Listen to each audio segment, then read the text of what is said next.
I stepped into the restaurant and instantly knew something was wrong. My parents' anniversary dinner was already finished. Plates cleared, wine glasses sweating on the table, the kind of quiet that comes after money has been spent. My mom looked up and smiled that soft smile she uses when she's about to ask for something. "Oh, you're late," she said lightly. Then, like it was a joke we'd all rehearsed, she added, "You don't mind covering the bill, right?" My sister laughed, not surprised, not embarrassed, and that's when I realized I wasn't there to celebrate. I was there to end something for good tonight.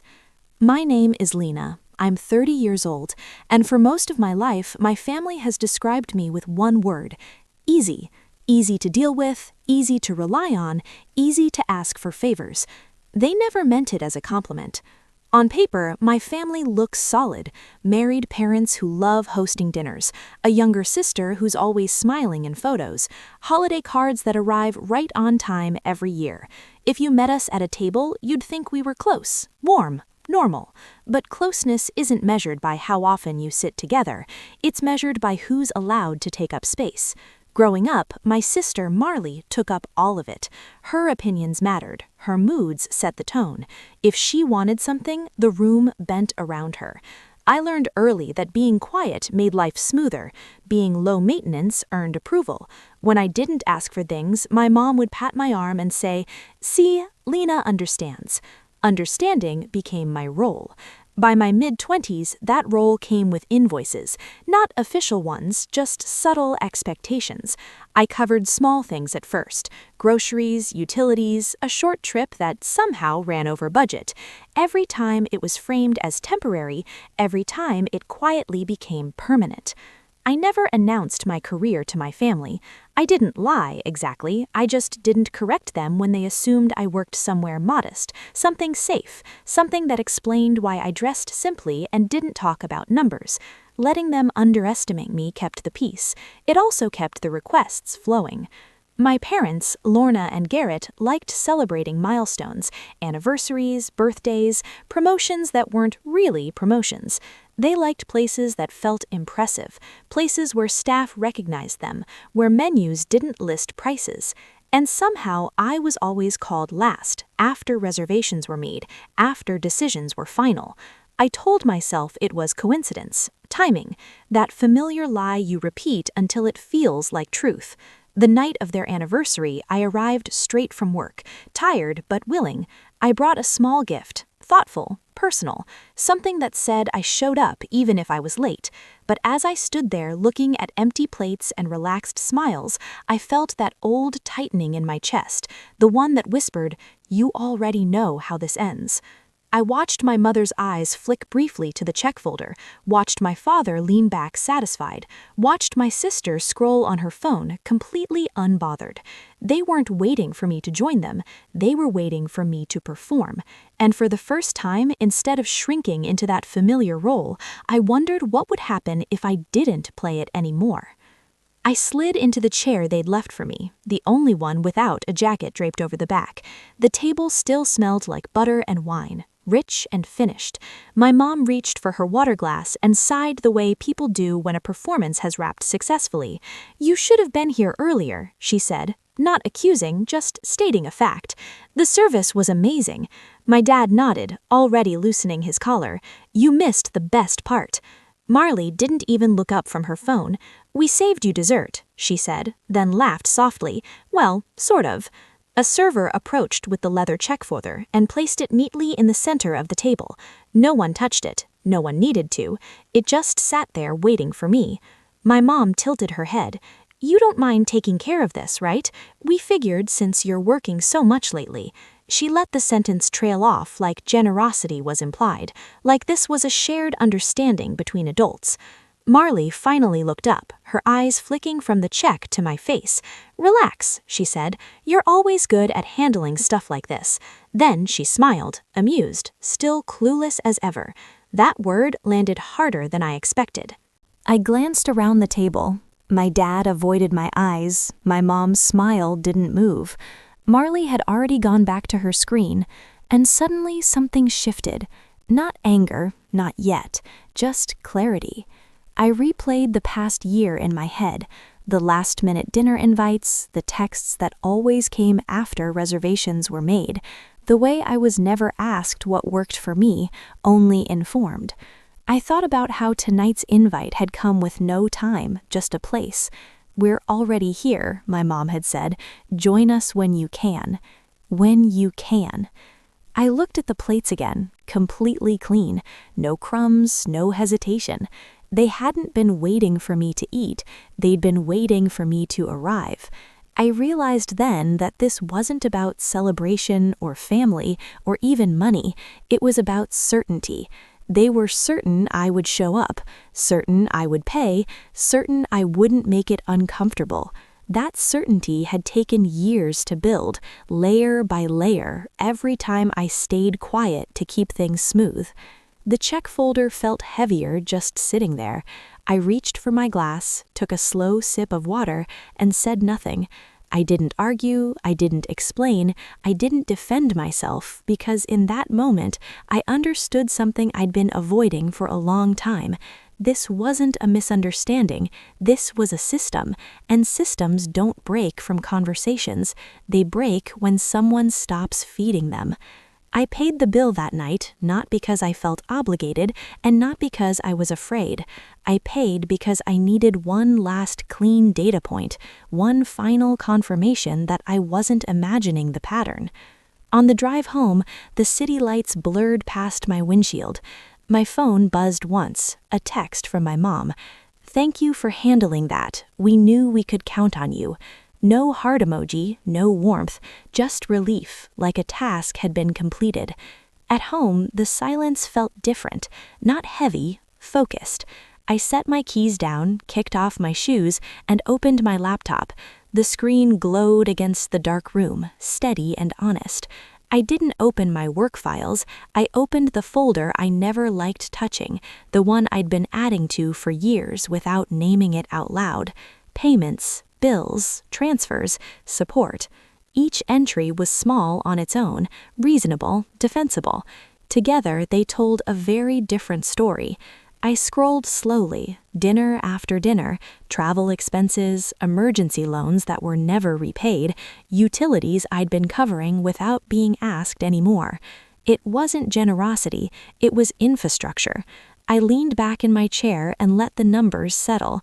The total wasn't what shocked me, it was the timeline, how early it started, how quietly it grew, how naturally everyone adjusted their lives around it. Everett came into the room holding 2 mugs of coffee. He didn't ask what I was doing, he never did. He just set one beside me and waited.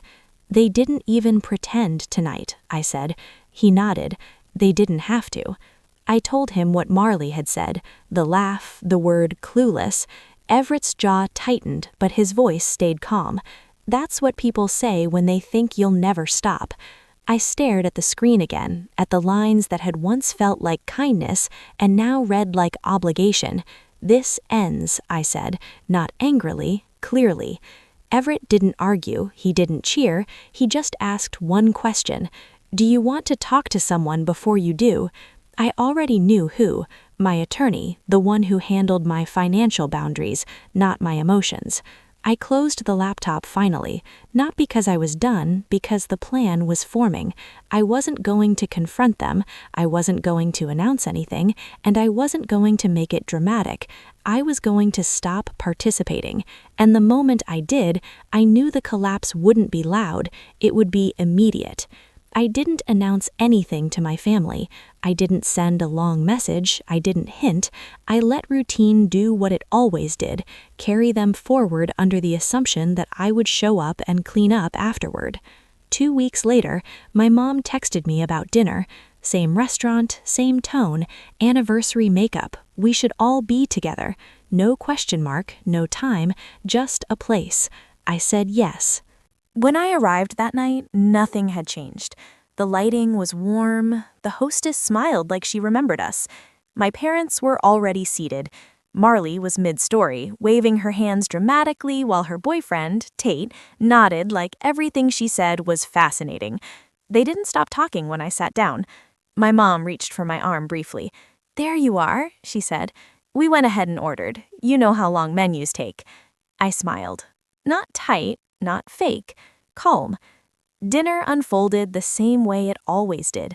Plates rotated in and out, bottles appeared without anyone asking about price. My dad laughed louder after his second drink. Marley checked her phone between bites, occasionally angling it just right for photos. No one asked what I wanted. I noticed everything. The way my mom leaned back satisfied, the way my dad didn't even glance at the menu, the way Marley ordered something to share and slid the plate closer to herself. It was choreography perfectly rehearsed. Halfway through the meal, my mom said casually, "Oh, did you ever hear back about that other thing?" I knew what she meant. Another expense, another assumption. "Not yet," I said. She nodded, unconcerned. "Well, we'll talk later." Later. That word used to make my stomach tighten. Tonight, it didn't. When dessert plates arrived, I caught the server's eye and nodded slightly. She hesitated, then placed the check folder at the edge of the table. Same place, same silence. No one moved. My mom glanced at it, then at me. "Whenever you're ready," she said gently. I didn't reach for it. Instead, I stood up. "I'm going to grab the manager for a moment," I said. The table froze. Marley blinked. "Why?" "I have a question," I said, still calm. The manager, Mr. Yates, came over quickly, polite, professional.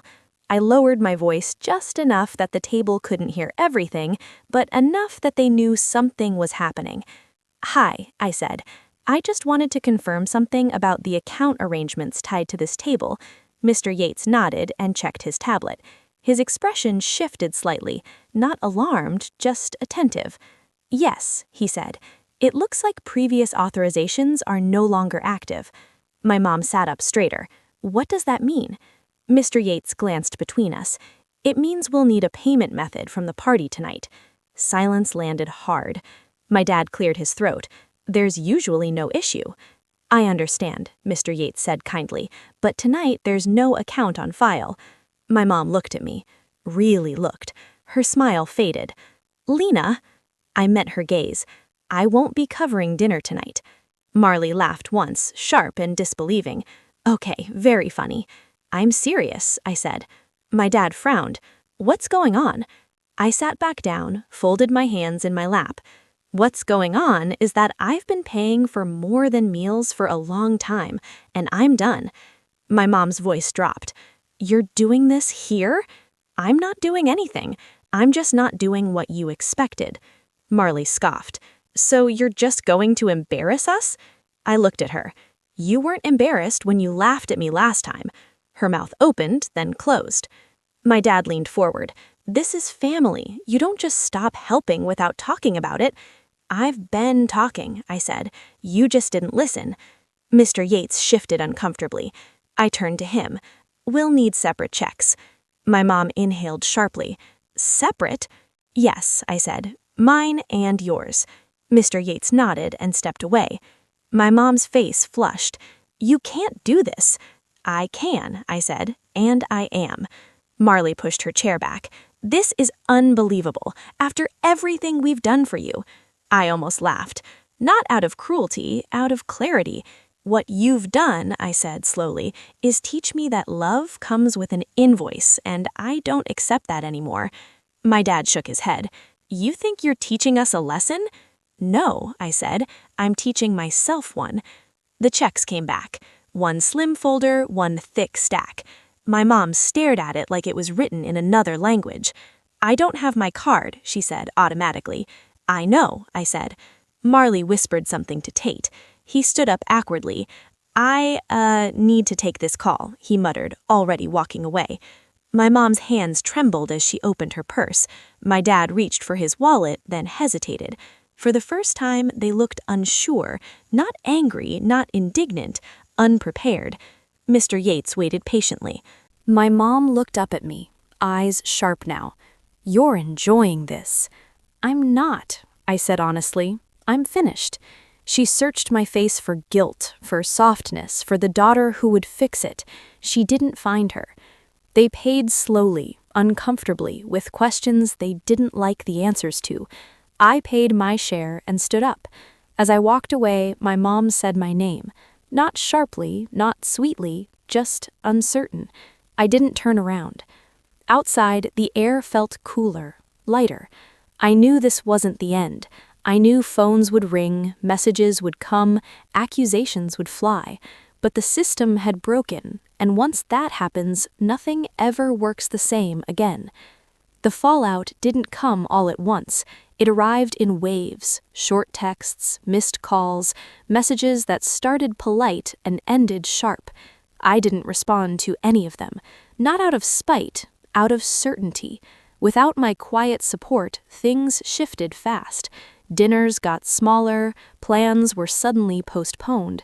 The confidence my parents wore so easily began to crack. Not dramatically, just enough to notice. Marley stopped posting photos from places that required reservations. Tate disappeared from family conversations entirely. No one apologized. I didn't expect them to. What surprised me was how little guilt I felt. I had imagined this moment for years, thinking it would hurt more, that I would mourn something. Instead, I felt steady, like I'd finally set down a weight I'd been carrying without realizing how heavy it was. At home, life felt quieter in a good way. Everett and I ate dinner without rushing. We talked about work, about plans that didn't involve anyone else's expectations. For the first time, my time felt like it belonged to me. I didn't cut my family off, I just stopped cushioning their lives. I stopped smoothing edges and paying over consequences. If they reached out, I answered honestly. If they asked for help, I said no without explaining. And something strange happened. The world didn't collapse. I didn't become cruel. I became clear. The restaurant incident faded into memory, but the lesson didn't. Boundaries aren't walls. They're doors you choose when to open. And once you close one that's been draining you for years, the silence on the other side isn't loneliness, it's peace. If you've ever been the one who always shows up, always pays, always fixes what no one else wants to face, I want you to hear this. You're not selfish for stopping. You're not cruel for choosing yourself. You're allowed to set boundaries even with family. If this story felt familiar, share your thoughts in the comments and subscribe so you don't miss the next.